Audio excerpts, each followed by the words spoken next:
Pues buenas tardes a todos. Bienvenidos a la librería Tercios Viejos. Yo conozco, hay bastantes caras conocidas aquí de clientes, no digo habituales, sino muy habituales, ¿no? Entonces, pues bueno, pero en cualquier caso, por si hay alguna cara nueva, pues bueno, y a mí más que librería me gusta decir que esto es un proyecto, ¿no? Pues es un proyecto porque aparte de vender libros, pues esto, se hacen presentaciones de libros, charlas, no necesariamente hace falta que se saque un libro como es el de Daniel que nos va a presentar hoy. Muchas veces también, o sea, acudimos a eventos externos, desde ferias como hay una que se llama No Solo Militaria, que es de todo un poco. Pues vamos yo que sé, estuvimos en mayo en los premios Ejército, en el cuartel general del Ejército en Cibeles. Vamos a hacer algún evento externo que, bueno, si nos seguís por la página web o por Facebook, sea en el mes de junio. Aunque lo he dicho muchas veces, pues bueno, intento hacerlo rápido. Aquí somos cuatro socios. Uno es Lucas Molina Franco, que es editor de la editorial Calambuc. Bueno, pues otro es Rafael Rodrigo, que es doctor en Historia. Tenía que haber estado hoy aquí y bueno, por temas ajenos a su voluntad, en este caso médicos, pero sin demasiada importancia, pues bueno, no puedes. Vaya por delante que Rafael es mi hermano, ¿vale? El tercer socio, como digo siempre, es Augusto Ferrer Dalmau, probablemente es el más conocido de todos. De vez en cuando conseguimos que Augusto, con una agenda muy apretada, venga aquí. De hecho, a mí me está volviendo de Moscú, ¿vale? Que han estado ahí presentando un cuadro que ha hecho para el gobierno ruso, y bueno, les han condecorado, ha salido en la televisión rusa, bueno. Y bueno, imagino que en los medios de comunicación pues lo vais a ver los próximos días hasta en la sopa. Y el último soy yo, soy José Alberto, y bueno, pues soy un enamorado de la historia militar, o sea, y bueno, lo cual no significa que seamos gente errada, o sea, iba a decir que me gusta el fútbol y salir a comer con los amigos, o sea, y no sigo porque, o sea, no tengo demasiada confianza con vosotros. Bueno, dicho lo anterior, o sea, hoy vamos a presentar el libro de Daniel Arbedas. O sea, Daniel es su segunda novela, o sea, ¿no? Correcto, segundo libro, ¿no? Segundo libro, más que novela. Él es licenciado, le leo textual, licenciado en periodismo y máster en historia, antropología de América, y ha colaborado pues con distintos periódicos como el ABC, la Gaceta y bueno. Es apasionado a la historia, ¿no? Y yo la verdad es que viendo el libro, o sea, esta librería editorial, proyecto, pues digamos, o sea, aquí ha venido gente a hablar de los tercios, o sea, y gente que entiende mucho, o sea, pero el libro en concreto de hoy es precisamente algo de lo que nos ha hablado, o sea, los conquistadores olvidados, ¿no? Entonces, o sea, yo por ejemplo, viendo lo que has escrito del libro, viendo un poco encima, o sea, de todos los temas que tocas en el libro, que son unos cuantos ya, curiosamente, o sea, y hombre, no soy un especialista en el tema de tercios o conquistadores, pero algo sé. Y por ejemplo, digo, soy un auténtico analfabeto. O sea, pues lo único que conozco es la historia de Aguirre, pero por la película de Fassbinder de Aguirre, la cólera de Dios, de hace muchos años, ¿no? Entonces, pues bueno, o sea, yo espero que Daniel, o sea, pues nos ilustre sobre historias que yo creo que se podrían ser curiosas. O sea, que te cedo la palabra y bueno, que nos vayas diciendo, o sea, pues cuál es la que te parece más interesante, o sea, el por qué has hecho este libro. Y bueno, y yo en este caso, como hoy es en formato coloquio, o sea, normalmente aquí lo que se hace es, o sea, el ponente pues se explica y tal, pero yo les diría que, oye, en el momento que quedáis, o sea, no esperéis a que lleguemos al final y que hay preguntas, dudas y tal, o sea, nos interrumpís a Daniel en cuanto lo consideréis oportuno, tengáis curiosidad y bueno, y es lo mejor, ¿no? Yo creo que el diálogo es lo mejor en este tipo de presentaciones, o sea que te cedo la palabra. Muy bien. Pues muchas gracias, José Alberto. Sí. Gracias por la oportunidad, gracias a todos por venir. Hace un día estupendo y bueno, se agradece doblemente el esfuerzo por acompañarnos hoy aquí, ¿no? Este ratito. Yo, como decía José Alberto, me pasa como a él. Yo soy un enamorado de la historia, soy periodista de formación y de profesión muchos años. Todavía sigo haciendo algunas colaboraciones en prensa. aunque ahora, en fin, para ganarme las habichuelas tengo que hacer otras cosas muy diferentes. Y tengo una gran afición por la historia. De hecho, pues hace 3 o 4 años hice un máster de Historia de América en la Complutense, pues por afición y por saber más, ¿no? Sí. Y bueno, me ayudó mucho, ¿no? Porque, claro, yo tenía cierto pudor a no ser graduado, como se dice ahora en Historia, pero bueno, como uno ha tenido sus lecturas también y demás, pues me encontré muy cómodo y hice un máster con notable éxito. Sí. Un máster de verdad, ¿no? Sí, de verdad. De verdad. Con tu TFM, trabajo fin de máster, presentado en tribunal, todo esto. O sea, una cosa, lo tengo todo, ¿eh? Sí, lo tienes. Y bueno, muy bien, ¿no? Entonces este máster me animó a comenzar este segundo libro. Yo tenía un blog previo, que lo sigo teniendo, que se llama Historias de América. Yo ahí ya, pues por mi afición a la historia y a escribir, pues contaba pequeñas historietas que yo iba conociendo según leía, de algunos personajes, conquistadores, algún virrey, alguna otra historia relacionada con la presencia española en el Nuevo Mundo, que me llamaban mucho la atención, ¿no? Entonces en formato blog yo escribía alguno de estos textos, los compartía con amigos en redes, estas cosas. Al hacer el máster y seguir leyendo, investigando y consultar mucha bibliografía, descubrí y profundicé sobre algunos de aquellos personajes que yo ya había esbozado en el blog previamente, y también descubrí otras historias, ¿no? Que me hicieron pues lanzarme a escribir este libro, que no es una novela, son 22 historias, de las infinitas que hay, de conquistadores y también de otros personajes que no son conquistadores puros y duros, ¿no? Lo que pasa es que, bueno, el título, ya sabes, por aquello de la editorial tiene que atraer. Y la mayoría sí que son conquistadores, pero después hay otros temas que yo también cuento en el libro.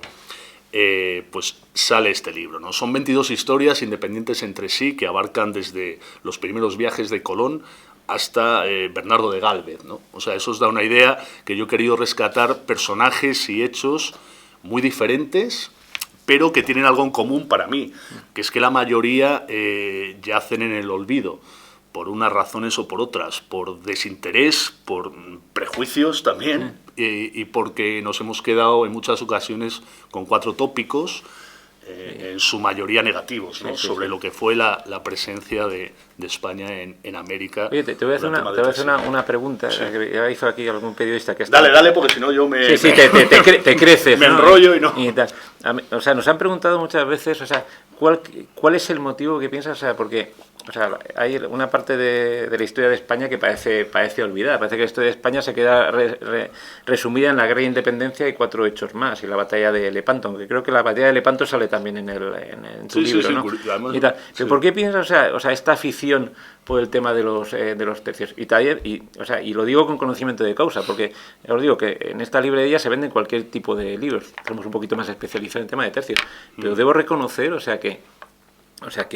que la gente viene aquí sí que compra el libro de tercios, y da igual que sea novelado o que sea un poquito con análisis más profundo como el que has hecho tú. ¿Cuál piensas que es el motivo de este resurgimiento de los tercios? Bueno, yo creo que por fortuna sí que hay un mayor interés por leer más y rescatar episodios de nuestra historia que estaban tapados ahí, pues por mucho prejuicio también y mucho complejo, que no tiene mucho sentido, a mi entender, porque lo que es la historia son claroscuros siempre, ¿no?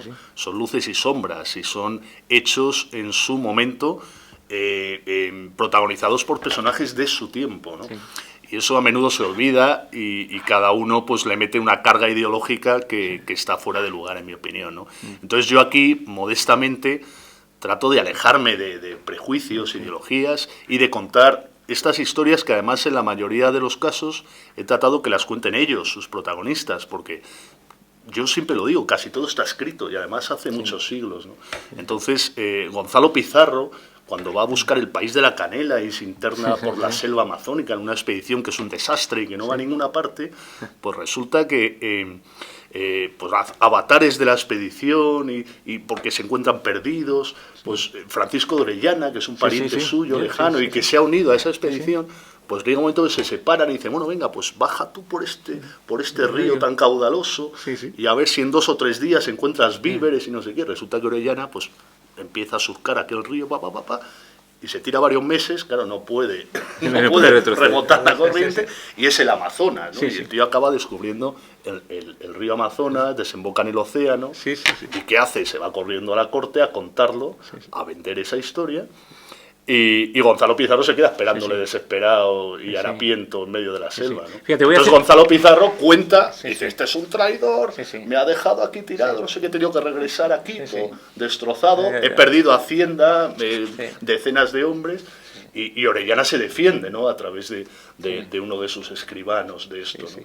Y entonces yo intercalo algunos párrafos de ellos, porque ellos son los que nos lo cuentan. Simplemente sitúa al lector en el contexto de aquellos hechos. Haciendo un poco en este caso, abogado del diablo, y para que hables realmente de tu libro, que es para lo que la famosa frase de vengo a hablar de mi libro. O sea, esto está en mi libro, ¿eh? Exactamente, sí. Los hechos que cuentas, o sea, tú piensas que están más olvidados precisamente porque lo has dicho, porque son hechos históricos que no llegaron a buen fin. Es decir, ahora mismo está muy de moda la conquista de México de Hernán Cortés, o sea, independientemente del follón que se ha montado en México, bueno, todo se politiza hoy en día, pero tú piensas que están en el olvido precisamente porque son hechos, vamos a decir, luctuosos o desgraciados, o vamos a encontrar de todo un poco en tu libro. No, hay de todo un poco, pero yo creo que muchos se olvidan porque, bueno, nos hemos centrado a lo mejor en lo más, digamos, representativo, ¿no? Cortés, Pizarro y poco más, y ¿no? poco más, Balboa, ¿no? Y Balboa, quizás. Y entonces se tiende a generalizar y dice, bueno, vale, conquistadores, bueno, vale, pues eran todos lo mismo, iban a por el oro, a matar indios y a violar a mujeres, ¿sabes? Cosa que en ningún caso es así, ¿no? Y entonces, claro, tú te pones a leer sobre Cabeza de Vaca, lo que vivió Cabeza de Vaca es brutal. O sea, es la mayor epopeya de un tipo normal, de un castellano normal de aquellos tiempos, de 1527, que se embarca en una expedición de las muchas que había a poblar la Florida y a explorar la Florida, que ha sido descubierta por Ponce de León en 1513, ¿no?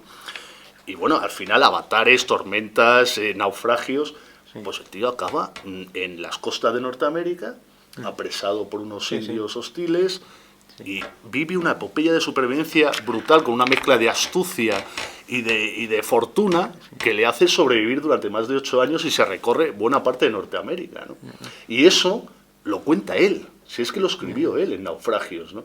Y ese libro debería ser de lectura obligatoria en los institutos y colegios, pero aquí no le hacemos ni caso, cuando sería un bestseller tremendo en Inglaterra, ¿sabes? Yo creo que nos quedamos normalmente, efectivamente, en la conquista de México, en los 4 hechos puntuales, el tema de Pizarro en Perú, la leyenda negra, y ya está. Oye, vamos a ver, si como vamos a hacer todos aquí, compramos tu libro, o sea y lo dedicas y tal, al ser un libro, por lo que entiendo, que son 22 historias, o sea, tiene una cronología, me imagino, o sea, en un orden de años, pero no es el primer capítulo, es un capítulo. Sí. O sea, yo cuando tengo libros de ese estilo, pues me compro, o sea, que son, oye, pues grandes batallas o grandes historias, grandes descubrimientos. ¿Por dónde empezarías tú? ¿O empezar desde el primero y acabar por el final? O dicho de otra manera, ¿tienes algún hecho de lo que describes favorito que te llame más la atención de todo lo que comentas ahí? Claro, a mí me gustan todos. No, pero no me vale esa respuesta que mójate. Déjame decirte 3. Vale, venga, 3, me parece bien. 3 que además son un poco diferentes entre sí, sí. Y eso da una idea del contenido del libro, ¿no? Sí. Por ejemplo, vamos a ver, Pedro de Valdivia, conquistador de Chile, ¿no? Que además le conozco bien porque por circunstancias personales y laborales, yo he viajado mucho a Chile y demás, ¿no? Pues Pedro de Valdivia es el prototipo, digamos, del soldado, pero también versado en letras. Es el prototipo del hombre del Renacimiento. Él está en Pavía, está en el saco de Roma, después se casa en Extremadura. Claro, a Extremadura llega ya la conquista de Cortés, se corre por los mercados, por las plazas, los tesoros que han encontrado. Pizarro ya está conquistando el Perú. Y él, que se ha casado y lleva una vida tranquila, unos pocos años después de batallar en Europa, pues siente la llamada de las Indias, ¿no? Porque él es un hombre de acción. Lo que se olvida mucho es que es el espíritu de la época, ¿no? Es el espíritu de exploración, el espíritu de aventura y el afán, como decía Valdivia, él lo escribe, él quería dejar fama y memoria de mí. Él lo escribe así, ¿no? Sí. Eso se olvida muchas veces, porque no era solo el oro, ¿sabes? El oro, claro, si estaba ahí, pues ¿cómo no les iba a interesar el oro? Pero el interés iba mucho más allá, ¿no? Entonces Valdivia, alrededor de 1535, deja a su esposa en su aldea y dice, bueno, me voy al Nuevo Mundo, ¿no? Y se embarca con algunos compañeros de armas, y primero está por Venezuela, participa en una expedición que no avanza como es su propósito, y acaba desembocando en el Perú. Que el Perú en aquellos tiempos está en esas luchas civiles, ¿no? entre pizarristas y almagristas. Y entonces Valdivia, que es un tipo inteligente, se pone del bando de los Pizarro, ¿no? De hecho, Valdivia es un soldado ya reputado y prestigioso, es un maestre de campo, y bueno, tiene un papel importante en la batalla de las Salinas, ¿no? En la que es derrotado Almagro, ¿no? Y posteriormente ajusticiado. Entonces, claro, nos encontramos a Pedro de Valdivia en 1539 en Cuzco. Pizarro, por sus servicios y méritos, le entrega la concesión de una mina de plata, una encomienda. O sea, Valdivia, en 1569, que es un tipo ya veterano, curtido en 1000 batallas, es un tipo con una situación económica muy desahogada.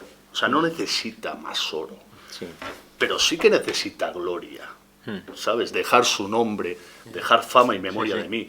Y él se empeña, después de fracasar Almagro pocos antes en una primera exploración hacia Chile, que es un auténtico desastre, él se empeña en ir a explorar y a poblar ese Chile tan infamado, ¿no? Como escribe él en sus cartas. Porque era así. De hecho, nadie quería ir. Y al final se juega su hacienda, deja la encomienda de mina, se endeuda hasta las cejas, que es lo que solía pasar con, o sea, con estos tú conquistadores. piensas que realmente, o sea, el leitmotiv de los conquistadores siempre se ha dicho. A mí me gustaría que hoy, o sea, se quitasen, o sea, como resultado de esta charla, esos arquetipos que tenemos sobre el tema de los conquistadores, ¿no? O sea, uno, el primero lo que decía, que ellos iban simplemente por el afán del oro, ese es el primero, ¿no? Era el afán de una vida mejor. Sí, una vida mejor, ¿no?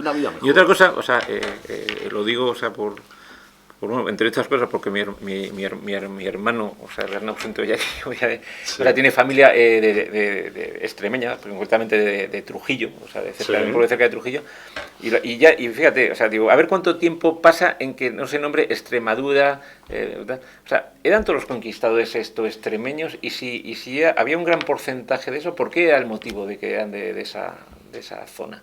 O sea, ¿hay algún motivo de que fueran todos?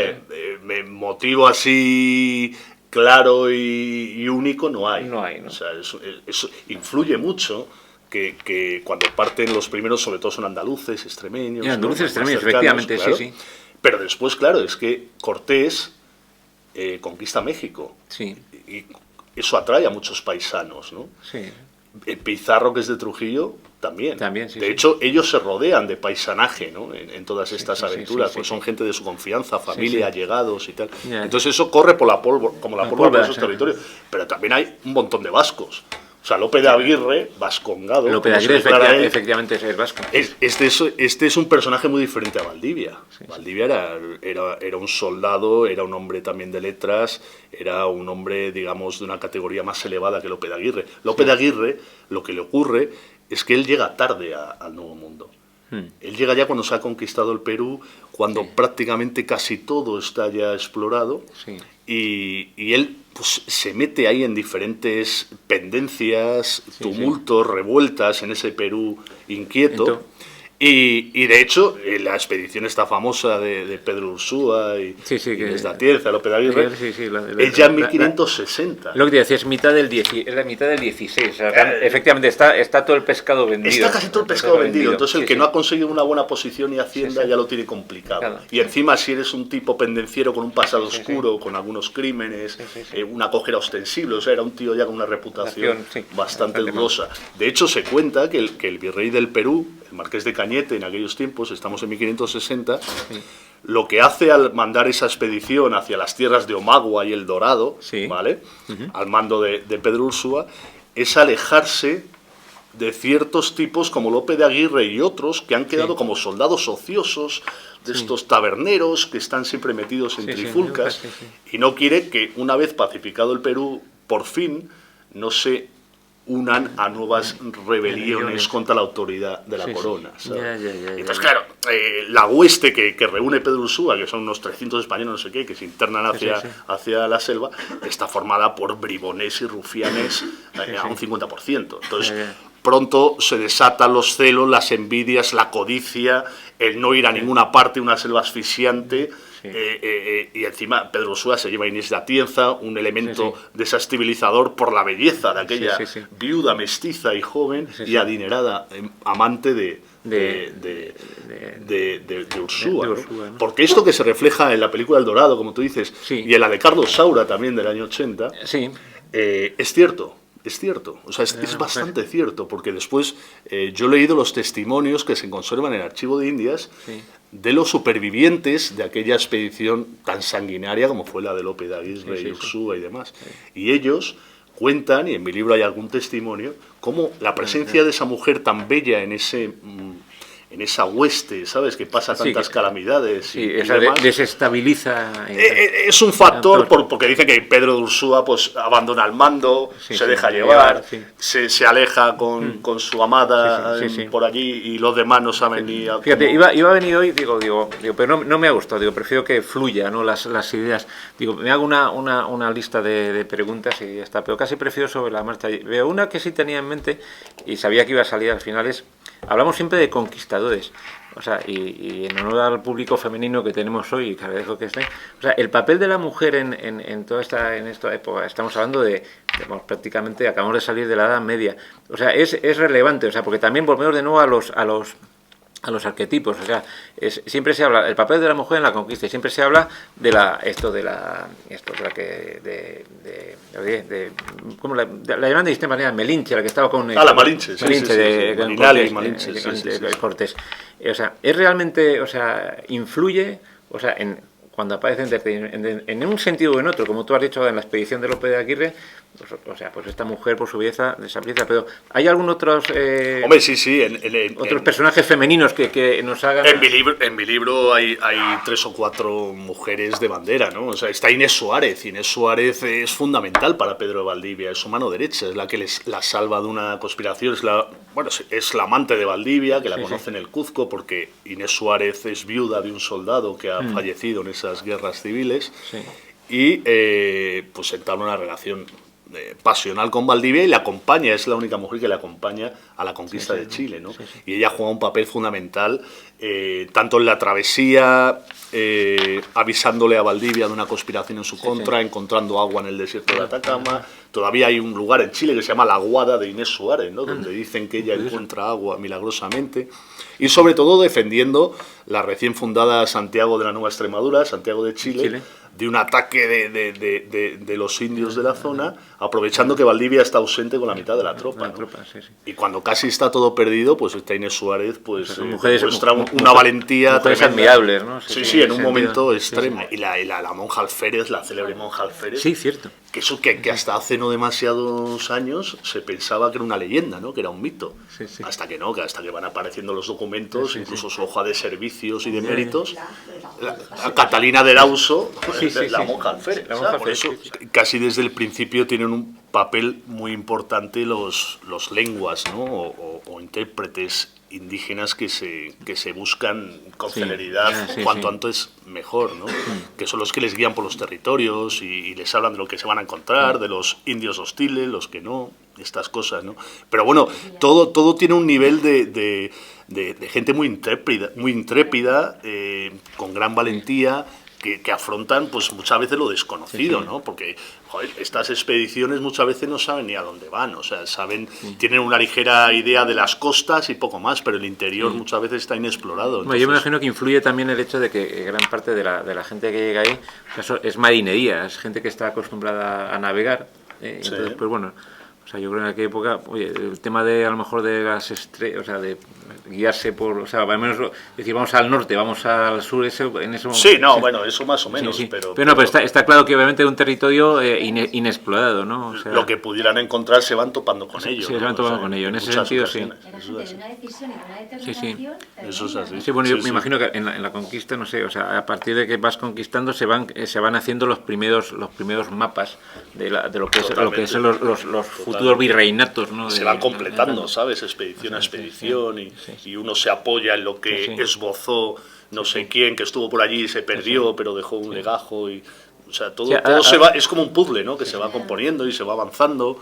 Y cargar las cosas se cargaba, o sea, lo cargaba la gente, claro, porque no había animales de carga ni nada. Bueno, no había animales de carga, bueno, sobre todo se llevaban pocos caballos al principio, pero sobre todo eran los propios indios, digamos, pacificados, evangelizados, pues los que cargaban la indumentaria, incluso la artillería en ocasiones. Sí, hay un cuadro de... Bueno, primero recordar que, o sea, el caballo lo introducen los españoles, pero el caballo no es un animal de carga, o sea, lo que sí que es cierto... No, pero bueno, algo se puede llevar. Ahí me viene a la memoria, o sea, un cuadro de nuestro socio de Augusto, que están atravesando, no se llama La Conquista de... Hay varios cuadros de Augusto sobre el tema de conquistadores, ¿no? Y estos están atravesando un río... No, en el que me refiero es que están atravesando como un río y van con una especie como de mulo, ¿no? O sea, probablemente imagino que animales de carga... se empezaron a llevar mulas también. Pero hay otro que es el Cañón del Colorado, o sea, y entonces ahí se ven, o sea, y es que van a pie, y además con los morriones, bueno, o sea, que... Que pues era en Nueva España decían los tamemes, ¿no? Que los propios indios los tenían, ¿no? Que eran los tamemes los cargadores de las Oye, en tu libro hay algún dato sobre... me imagino que se perderían expediciones o algo así ahí. ¿Cuál es, de todas las 22 historias, o sea, y tampoco quiero hacer, como dicen hoy la gente joven, no quiero hacer spoilers, ¿no? Os quiero obligar a que le compréis el libro a Daniel y que firme muchos y tal. Pero, de todas, ¿cuál es a lo mejor la expedición, o sea, el capítulo más trágico de lo que describes ahí? Igual el más conocido, obviamente, por repetir, yo creo que es por el tema del cine, el de la expedición de Aguirre, ¿no? Ese es bastante trágico, sí. Pero ¿hay algún otro así que te digas, oye, esto es realmente truculento, vamos a decir? O sea, dices, oye, o que podamos incluso sacar un guión de una nueva película, ¿sabes? Bueno, es que casi todos podían, tienen una película tremenda, ¿no?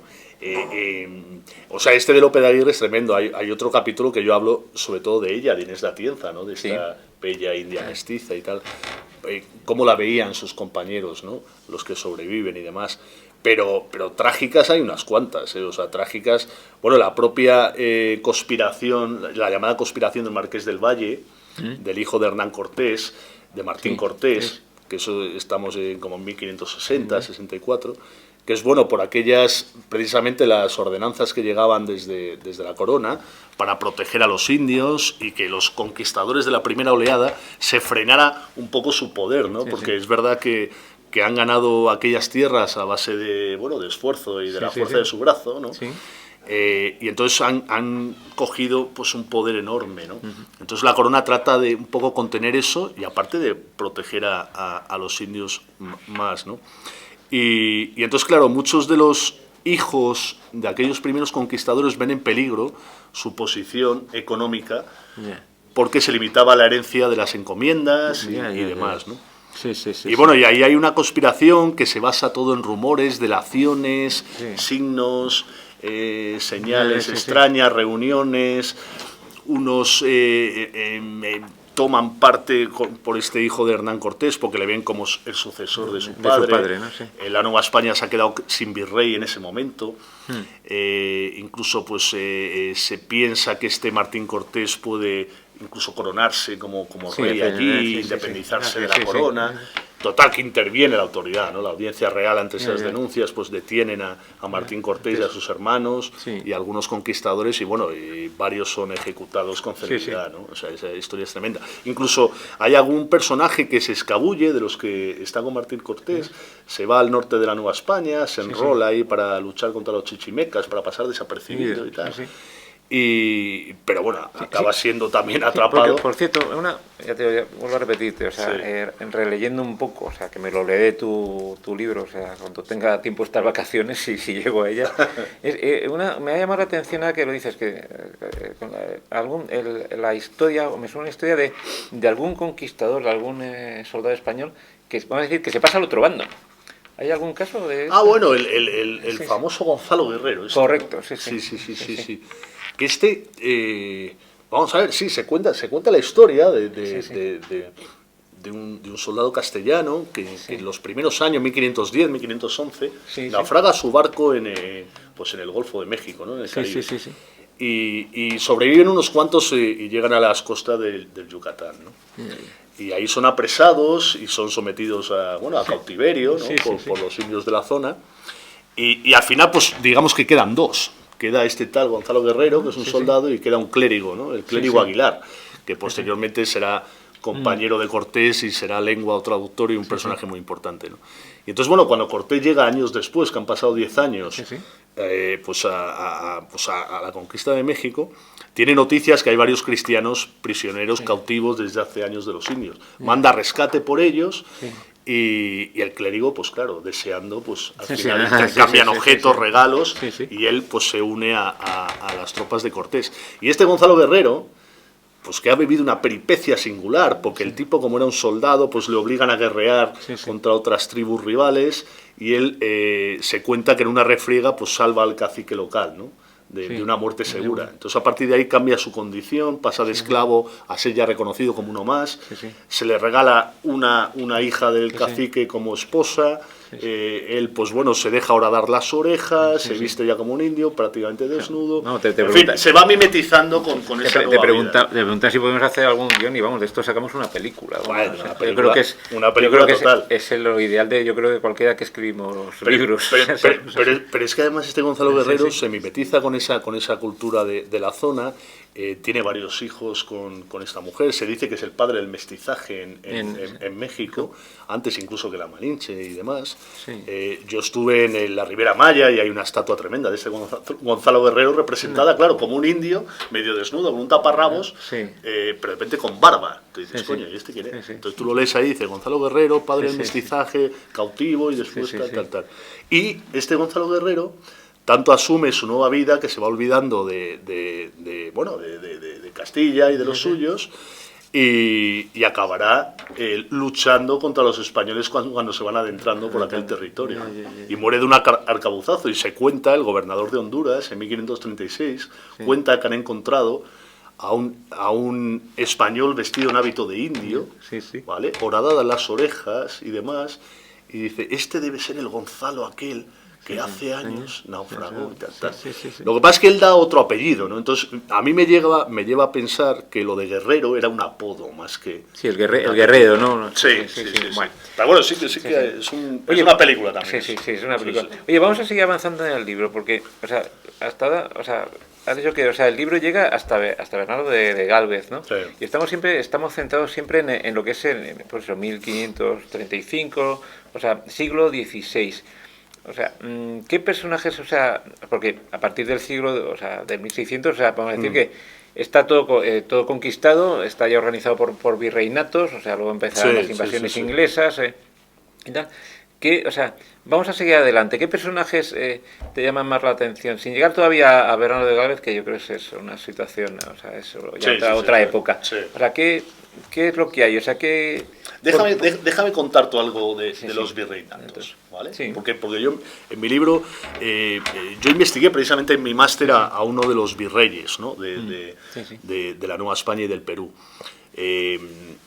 Luis de Velasco y Castilla. Este fue un personaje impresionante porque fue 3 veces virrey en América, cosa que nadie fue. Lo normal es que fueras virrey en la Nueva España. Si desempeñabas bien tu cargo de gobierno y administración de aquel territorio, estabas 4 o 5 años, 6 más o menos, la corona aprovechaba tu valía y tu experiencia en las Indias y te mandaba al del Perú, ¿vale? Que además el del Perú era todavía más rico, mejor remunerado por las minas de Potosí, las de Mercurio y Huancavelica, todo esto. Y entonces el virrey se aprovechaba así su estancia en las Indias para aprovechar su experiencia de gobierno, ¿no?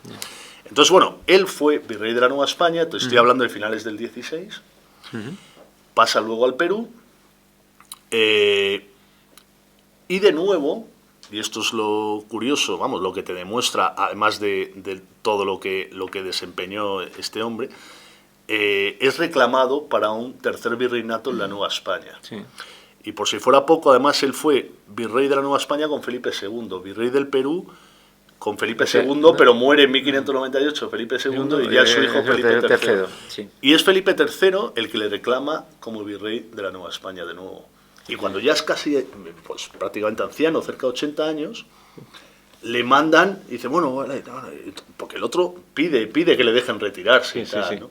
Y el rey le escribe, no, por favor, háganos la merced, que usted conoce bien esas tierras, tal. O sea, le explotan a tope. Para mí es el primer gran profesional del gobierno de administración de aquellas tierras, de aquellos virreinatos que tenían una complejidad, Sí. complejidad Cuando tremenda. curiosamente, yo creo que también es otra imagen o un arquetipo que nos han creado también, probablemente esto, las películas, pero en este caso no las películas españolas, sino el cine sajón, los virreyes españoles están vistos como malvados, ¿no? O sea, es un poco como los malos de la película, es el poderoso que va contra el héroe, sea español o no. O sea, sin embargo, yo creo que había, como dices tú, eran unos excelentes administradores, ¿no? Este es un ejemplo tremendo y además él también escribe continuamente a encomenderos, mineros y demás para que se pague el salario adecuado y pactado con los indios, que no trabajen más de 8 horas, que por favor, que son fundamentales para la supervivencia de la propia economía del virreinato. O sea, todo eso está ahí, ¿no? Y lo que te decía, justo antes ya, cuando ya muy mayor, le llama el rey y le dice, oye, mira, te vas a venir a presidir el Consejo de Indias. O sea, en vez de irte a tu casa, acaba presidiendo el Consejo de Indias. O sea, un personaje tremendo, ¿no? Un personaje tremendo. Este Luis de Velasco y Castilla. Bueno, y mira, y algo de... Te cuento lo de la batalla de Lepanto, que es muy curioso. Sí, un poquito. Venga, un poco. Es un hecho que no conocemos nadie, los de aquí, la batalla de Lepanto. A ver, ¿qué relación tiene la batalla de Lepanto con los conquistadores? No, mira, la batalla de Lepanto, como sabéis, octubre de 1571. ¿Vale? Bueno, enhorabuena. Luego la flota de la Santa Alianza, ¿no? Efectivamente, sí. Mando Juan de Austria y demás. Y la flota de los otomanos, ¿verdad? Correcto. Por el control del Mediterráneo y por ende el de la Europa de entonces, ¿no? Porque si hubieran vencido los otomanos, pues igual estaríamos hablando de otra cosa. Sí, aunque bueno, en este caso la batalla del Lepanto me apasiona y dicen que no es tan decisiva. No es tan, o sea, es una gran derrota, pero no es decisiva. De hecho, el dominio otomano o sea, sigue durante muchos años. Eso sí. Es cierto, o sea, pero bueno, una gran victoria sí fue eso. Eso es incontestable. Bueno, pues tal sería así que la propia corona, ante esta victoria, quiso sacar partido de ella. O sea, mostrarla y hacer su propaganda política del momento, ¿no? Y la hace por todos sus territorios, ¿no? Y lógicamente la hace en América también. Las noticias llegan, tardan unos meses, pero llegan. Y, bueno, se dicta pues que se celebre como se merece, ¿no? Con fastos y fanfarrias, ¿no? Y claro, eso llega a la Ciudad de México. Y el virrey y el propio cabildo de la ciudad se disponen a celebrar aquella victoria. ¿Cómo lo hacen? Pues hace una representación alegórica de ese triunfo, ¿no? O sea, imagínate, estamos ya en la primavera-verano de 1572, claro. Sí, la Ciudad de México. Sí, las noticias tardan en llegar. Efectivamente. Llama a los preparativos, se cuentan todos los preparativos. ¿Y cómo hacemos? No, pues tal. Y entonces se deciden que se construyan unos bergantines de madera, se le pongan ruedas, se inunde la Plaza de México con una lámina de agua, que la mitad de los caballeros y regidores se vistan de tafetanes morados y rojos y son los cristianos, y de amarillos y azules y son los otomanos. Vamos, como un circo romano, casi. Totalmente. Artillería y pólvora mansalva, luminarias y colgaduras por toda la ciudad. Y por supuesto, pues colación para todos, vino, merienda, estrados y demás, ¿no? Todo eso se celebró en varios días, por supuesto juegos de cañas y toros, que eso era muy frecuente en cualquier celebración, y todo eso está detallado y explicado pues en las actas históricas del Cabildo de la Ciudad de México, ¿no? Claro, yo aquí interpreto un claro ejercicio de propaganda del triunfo de la monarquía hispana, pero además es el triunfo de la monarquía hispana y su representación más global, porque en aquel momento sí que es el imperio español que no se pone el sol, ¿no? Efectivamente. Entonces, en todos sus territorios, esto te sirve, y sobre todo en América, en esa Nueva España, en esa Ciudad de México, que sobre todo es mestiza y es india, porque los españoles y los criollos siguen siendo una minoría, ¿no? Siempre lo van a ser, ¿no? Entonces eso sirve también para vertebrar esa sociedad tan compleja y mestiza y tan diferente, para mostrar el poderío de la monarquía hispana, la verdadera fe, que es la católica y la cristiana, y el rey Felipe II Sí. está vigilando todo.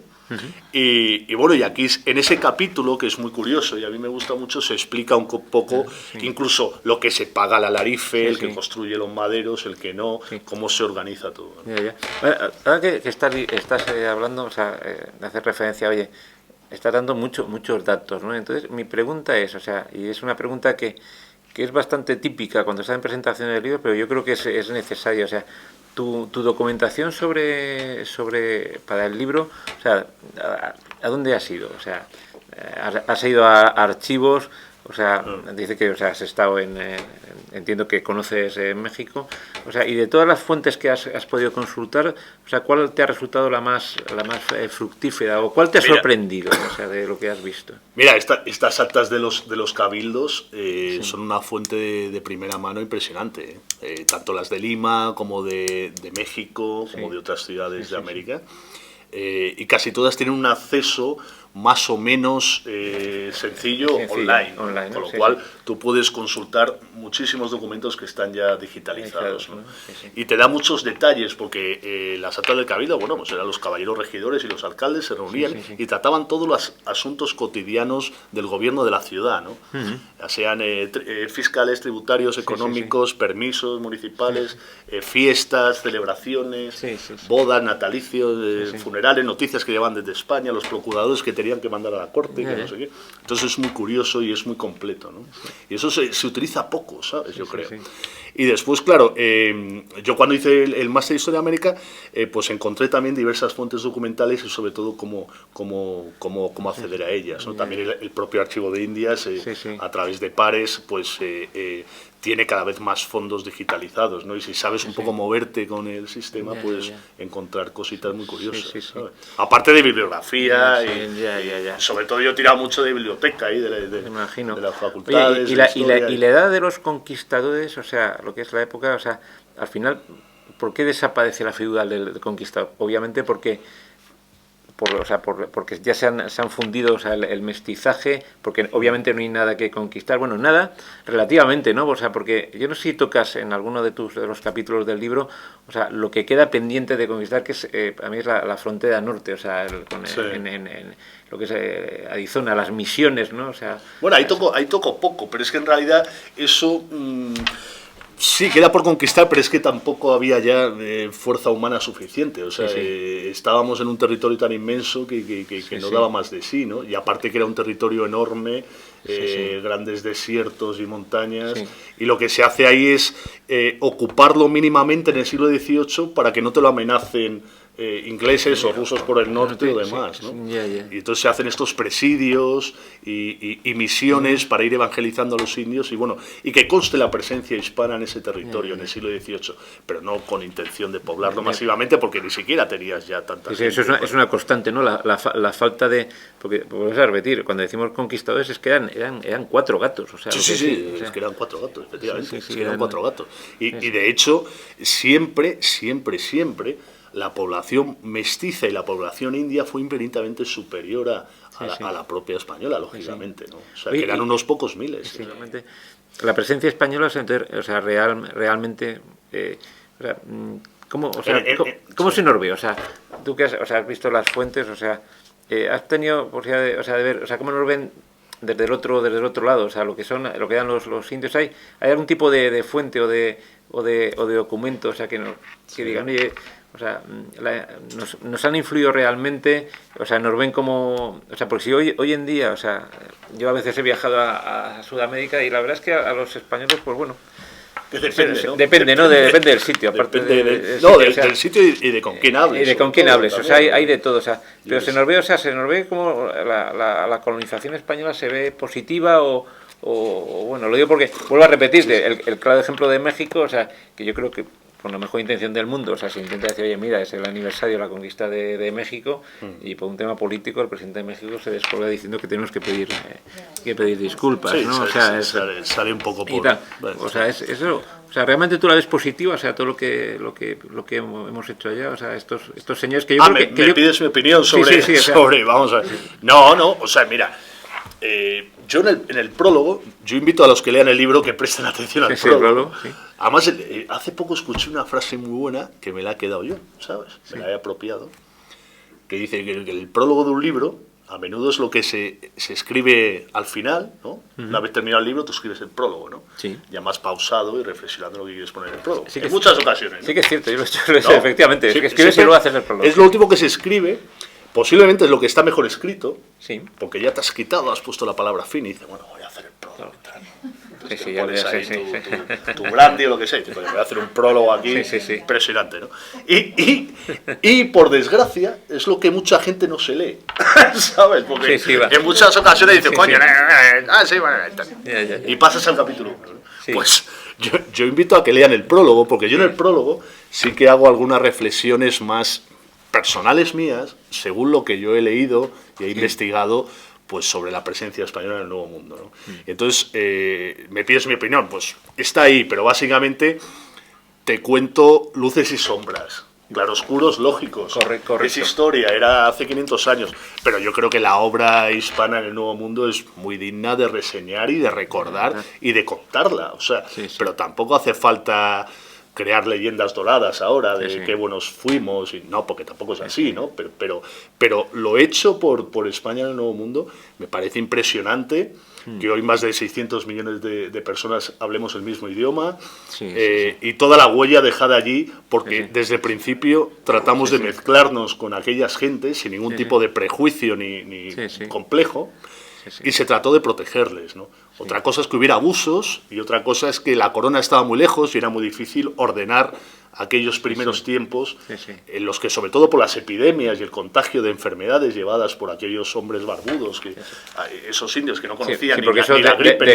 Desgraciadamente eso es real. O sea, eso es real. Los españoles aprendiendo a decir muchas cosas, ya hemos hablado antes del caballo y de una serie de temas. Bueno, también, se introdujo también desgraciadamente una serie de epidemias, o sea que eso se ha utilizado en contra de la historia española, ¿no? Totalmente, pero en fin, es que eso, en fin, era inevitable, ¿no? O sea, el choque entre esos dos mundos era inevitable.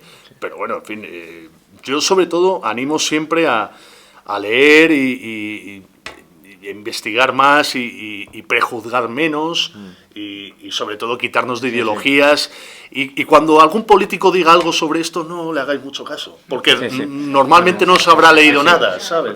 O sea, normalmente general, no hay que hacer mucho caso a los políticos. Le habrán dicho que diga esa frase porque le viene bien, entonces es que es así la vida, ¿no? Oye, en resumen, ¿no? O sea, yo te preguntaría, o sea, y lo digo, si ahora cuando acabemos, o sea, lo que hay arriba, o sea, si queréis ojear libros, pero ahí tenemos unos morriones, ¿no? Hay algunos que son de mentira, pero algunos son imitación. O sea, si queréis os lo probáis y veréis lo que pesa. Por cierto, esos morriones son de Augusto, nos lo cedió de su colección, porque es un enamorado de colección de armas. Yo quiero una foto ahora con un morrión. No, de hecho todos los autores que veis aquí tenemos la foto. Hay que retratarse con la foto y luego y nos firmas un libro que se va a quedar aquí en la biblioteca de autores, ¿no? Bien. O sea, en resumen, ¿tú piensas que realmente, o sea, eran los conquistadores olvidados o no? Porque vuelvo a repetir que aquí en todo el mundo conocemos a Cortés y a Pizarro y parece que nos hemos quedado ahí. Sí. O sea, eran realmente superhombres, sabían lo que estaban haciendo, tenían como un objetivo común o iban simplemente por su puro interés personal. Mira, la mayoría, no, todos eran hombres de su tiempo, eran hombres de su tiempo, de una Castilla en expansión, de una Castilla que de repente se topa con un nuevo mundo, que es una tierra de oportunidades, que es un territorio inmenso, que a lo mejor en Castilla pues no la estabas pasando muy bien. Entonces con un poco de valor y fortuna podías conseguir pues una vida mejor, ¿no? Y entonces muchos pues se embarcan por eso y a algunos les va bien y eso hace efecto llamada para que otros se animen a viajar, ¿no? Pero no todos, no todo les va bien ni mucho menos. No todos podían ir, y Cervantes de hecho. Bueno, claro, efectivamente. Efectivamente, los que cumplían unos requisitos, la casa de contratación en 1502 ya controla las mercancías que entran, salen y los hombres que entran y salen, ¿no? O sea, no todo el mundo podía ir, efectivamente. Pero el que puede, pues, y se arriesga, pues dice, venga, porque también es el espíritu de aventura del siglo XVI, ¿no? Y de exploración. Dentro de eso hay de todo, ¿sabes? Hay hidalgos, hay no hidalgos, hay gente leída e instruida, hay analfabetos y semianalfabetos, por supuesto, hay de todo. Estamos en la Castilla del siglo XVI, ¿cómo no va a haber analfabetos, ¿no? Pero no todos eran analfabetos. Y la mayoría de los conquistadores, sobre todo los que, bueno, enrolaban a una hueste, convencían eso a paisanos, allegados, familiares, pues se endeudaban hasta las cejas, ¿no? Apostaban su hacienda y su propia vida en un territorio muy peligroso y muy lejano, ¿no?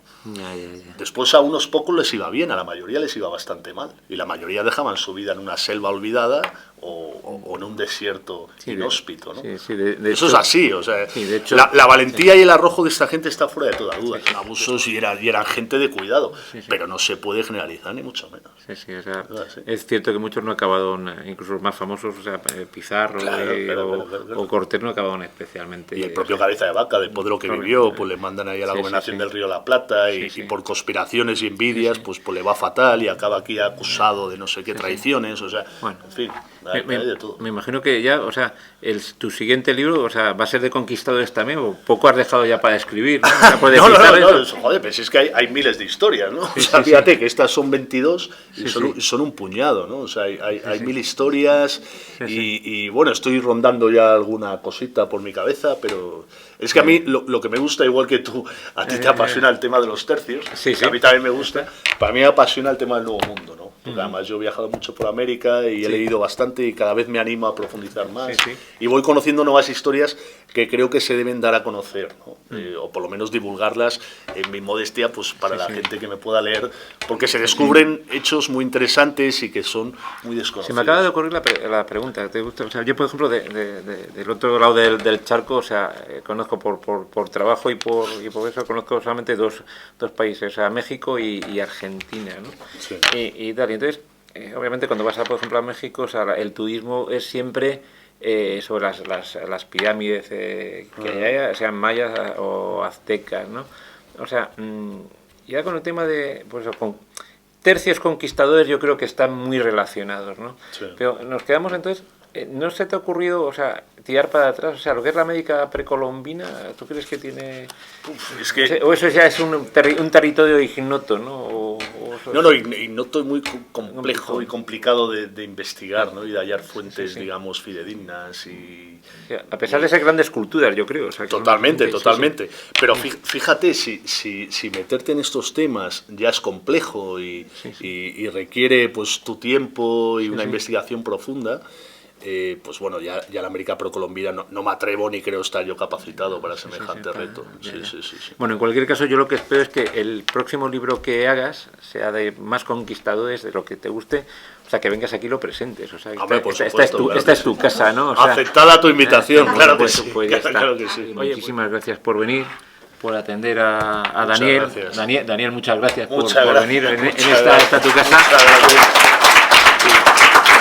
Y esperamos verte pronto por aquí. Claro que sí. Hay una buena señal. Claro.